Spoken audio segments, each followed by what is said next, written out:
Hello, my name is Emery, and today I'm going to be transforming my character Emmy into two iconic magical girls. So let's get started.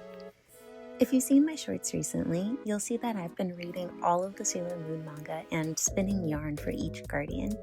I'm trying to finish this before Sailor Moon Day on August 6th, and as I'm reading it and seeing all the variations of Naoko Takeuchi's art style, I noticed that she has quite a few ways that she likes to draw her characters.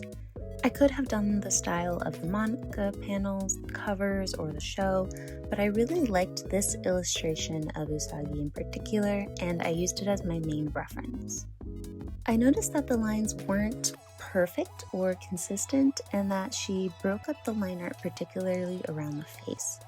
She also makes the fingers and limbs a little extra long and pointy, and she uses watercolor to get that nice natural edge for the highlights, but doesn't go outside the lines.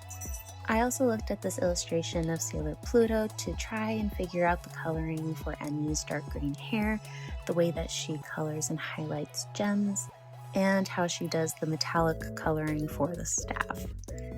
Story-wise, I was finding it really hard to include Emmy in the cast of the Sailor Guardians, and not just plopping her in as some random new classmate.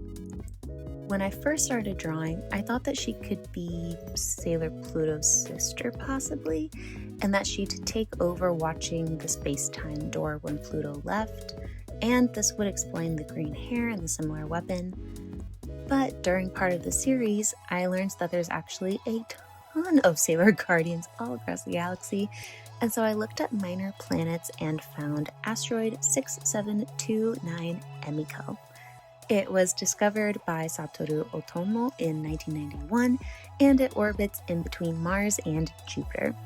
I felt like this was perfect, and maybe in the story she would be a minor guardian who's called in to help, and she'd either stand in between Sailor Mars and Jupiter in the lineup, or she'd become closer friends with them over time if she stayed in the story long enough. I think she'd be very calm, and she would want to resolve conflict without violence and just with talking as much as possible. And in her own minor fights, her long staff would be intimidating enough for enemies to listen to her, but if push comes to shove, she'd make sure to end things quickly. Design-wise, it was cool to pay attention to all the differences in the sleeves, shoes, and hair for all the characters, since at a glance, I thought that they were all wearing the same thing but different colors at first. Their designs were simplified for the show, but in the manga, everyone keeps changing as they level up and get new powers. And I really loved when transparency was used in the outfits, but it wasn't very common. And I wanted to give Emmy long sleeves since she normally wears a sweater dress. But I thought the transparent effect would be a good compromise in between having long sleeves and the normal short sleeve length, with the exposed arms and the tall gloves. I referenced their school uniforms for the puffiness of the sleeves, and I added a little strip of the transparent fabric on her boots to tie it all together. Coloring the staff was really intimidating because I was having flashbacks to coloring the armor on my Prince Hyunjin piece, but Naoko Takeuchi actually doesn't use that much color, surprisingly. Her metallic style usually uses the white page for the highlights, and only using 2 to 3 colors for shadows to only show the curve or the edge of a piece. I think I could have still gone a little bit darker with my colors, but I like how the stuff turned out, especially the crystal on the top. I only used colors that I dropped from a screenshot of the show from the 90s, and I was worried that all of the pink would make her look like a Sailor Chibi Moon duplicate, but I think the green hair and the staff made her look very different from the rest of the group. Moving on to the next style, we have Tokyo Mew Mew. If you haven't heard of it before, the series follows 5 girls who have their DNA infused with different endangered animals, and they transform to help defeat aliens trying to reclaim and take over Earth.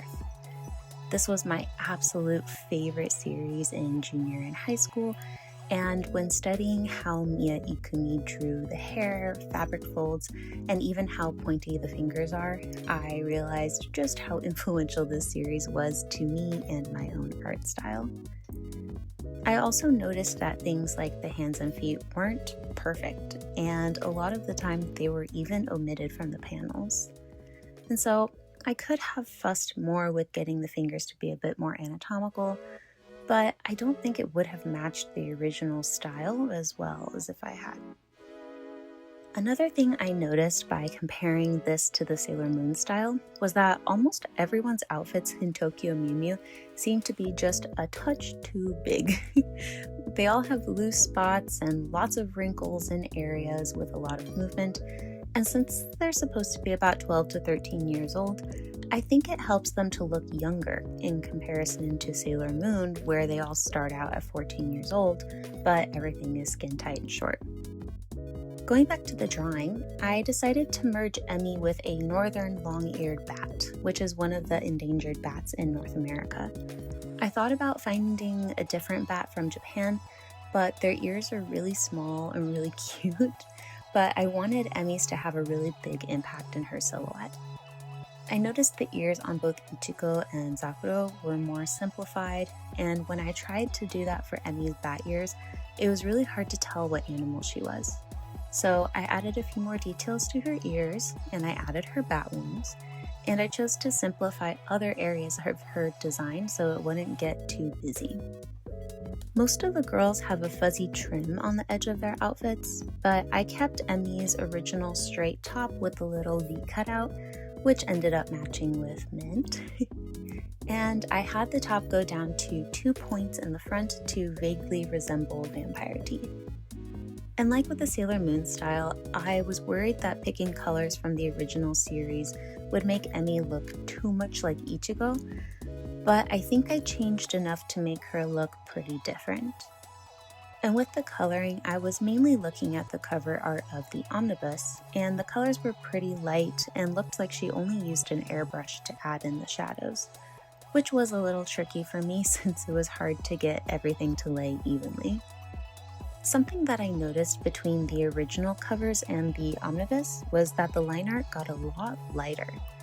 I originally finished this drawing with a lighter line art style, with the colors corresponding to the main color in that area, pink or green mainly. But after looking at it a bit more, I darkened the line art up a bit so that it matched the original covers, and I think the details read a lot better with the darker color. And there you have it, my OC as Sailor Emiko and Mew Mew Emmy. This was so fun to get back to this challenge with series that I've loved for a long time, and with another series that I've only recently come to know and love. Between the two, which one do you think I did a better job matching the style? And also let me know any other styles that I should try out next time. I already have a few ideas, but I'd love to see your suggestions. I hope you're all having a great day, and I'll see you next time. Bye!